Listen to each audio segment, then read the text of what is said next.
Hey Facebook gang, it's Bob bringing you Positive Vibe session number 130, and today I'm going to read a quote from G.K. Chesterton. This is somebody that has popped up in my Pinterest feed a number of times. Really interesting fellow. It's somebody I'd like to read more about. And the quote is, "There are two ways to get enough. The one is to continue to accumulate more and more, and the other is to desire less."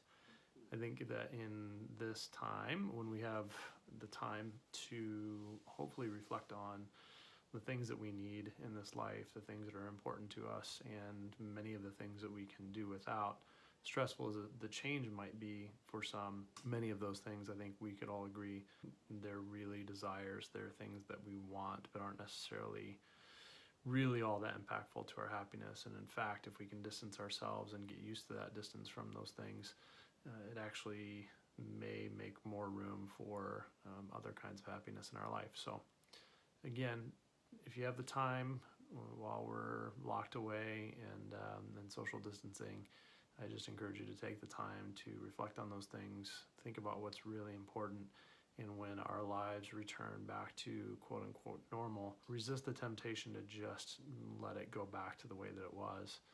See if there might be some things that you can clear out in your life and that you might be able to replace them with maybe more in a healthier sense. I hope that you are all well. I hope that you all love one another. I hope that you teach and inspire each other every day. And I hope that you express gratitude for something for which you're thankful. And I am thankful for, again, the opportunity to have the time to reflect on these things and have started down the path of mindfulness training to be able to use times like this really productively and investigate the inner workings of the mind and the things that it creates. So we'll talk to you all for Positive Vibe session number 131 next time. Cheers.